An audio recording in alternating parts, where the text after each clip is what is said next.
Assalamualaikum warahmatullahi wabarakatuh. Perkenalkan, nama saya Melia Safitri dengan NIM 18017110. Di sini saya akan menjelaskan materi mengenai paragraf, khususnya tentang jenis-jenis paragraf.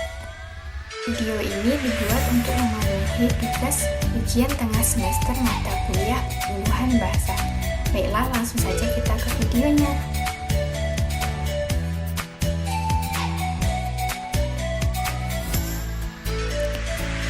Jenis-jenis paragraf terbagi menjadi 3. Yang pertama, berdasarkan pola penalaran. Yang kedua, berdasarkan gaya ekspresi atau pengungkapan. Yang ketiga, berdasarkan urutan. Jenis paragraf berdasarkan pola penalaran terbagi menjadi beberapa bagian. Yang pertama, paragraf deduktif. Paragraf deduktif adalah paragraf yang ide pokok atau gagasan utamanya terletak di awal paragraf dan diikuti oleh kalimat-kalimat penjelas untuk mendukung gagasan utama. Yang kedua, paragraf induktif. Paragraf induktif adalah paragraf yang kalimat topiknya terdapat pada bagian akhir. Ciri-ciri paragraf induktif yaitu yang pertama, diawali dengan penyebutan peristiwa-peristiwa khusus yang berfungsi sebagai penjelas dan merupakan pendukung gagasan utama. Yang kedua, menarik kesimpulan berdasarkan peristiwa-peristiwa khusus tersebut. Jenis paragraf berdasarkan pola penalaran yang ketiga yaitu deduktif, induktif, atau campuran. Paragraf deduktif-induktif adalah paragraf yang kalimat topiknya terdapat pada bagian awal dan akhir paragraf. Yang keempat, paragraf ineratif.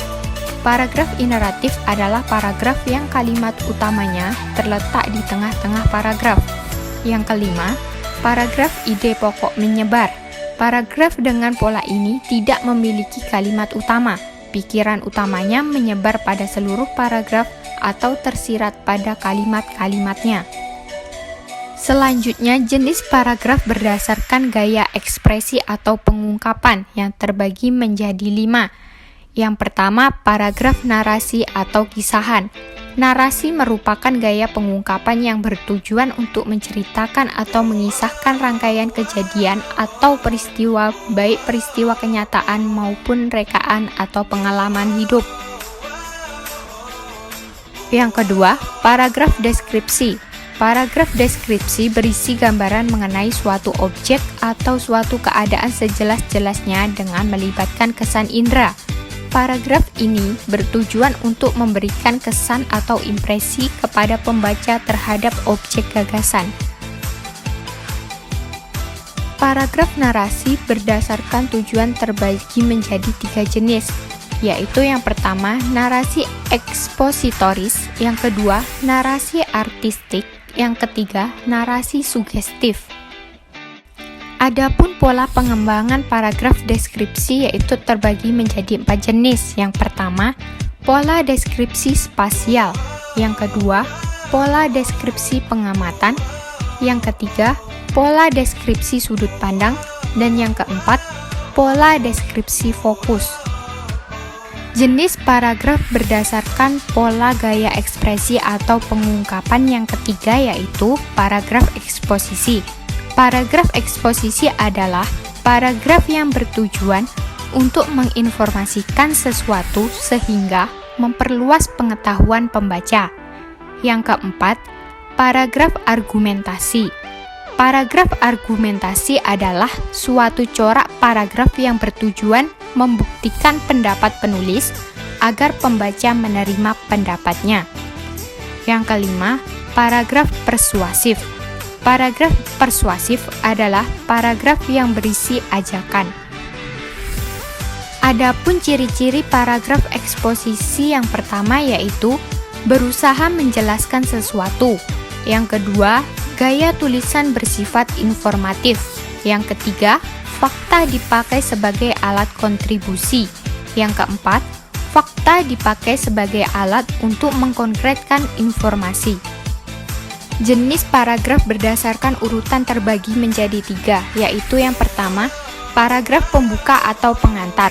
Paragraf ini merupakan pembuka untuk sampai pada permasalahan yang dibicarakan. Dengan kata lain, paragraf ini mengantarkan pembaca pada pembicaraan. Fungsi paragraf pengantar. Yang pertama, menunjukkan pokok persoalan yang mendasari masalah. Yang kedua, menarik minat pembaca dengan mengungkapkan latar belakang dan pentingnya pemecahan masalah. Yang ketiga, menyatakan tesis, yaitu ide sentral karangan yang akan dibahas. Yang keempat, menyatakan pendirian sebagai persiapan ke arah pendirian selengkapnya dengan akhir karangan. Jenis paragraf berdasarkan urutan yang kedua yaitu paragraf isi. Paragraf isi merupakan inti dari sebuah karangan yang terletak di antara paragraf pembuka dan paragraf penutup. Fungsi paragraf isi yaitu yang pertama, menguraikan, mendeskripsikan, membandingkan, menghubungkan, menjelaskan, atau menerangkan pokok pikiran. Yang kedua, menolak atau mendukung konsep yang berupa alasan, argumentasi atau pembuktian, contoh fakta, atau rincian. Jenis paragraf berdasarkan urutan yang ketiga yaitu paragraf penutup. Paragraf penutup merupakan simpulan dari pokok-pokok pikiran dalam paragraf isi. Tujuan penyajian paragraf penutup adalah agar apa yang tertuang dalam paragraf sebelumnya terkesan mendalam di benak pembaca.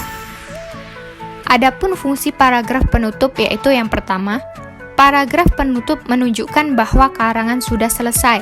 Yang kedua, paragraf ini menegaskan kembali kepada para pembaca akan pentingnya pokok bahasan.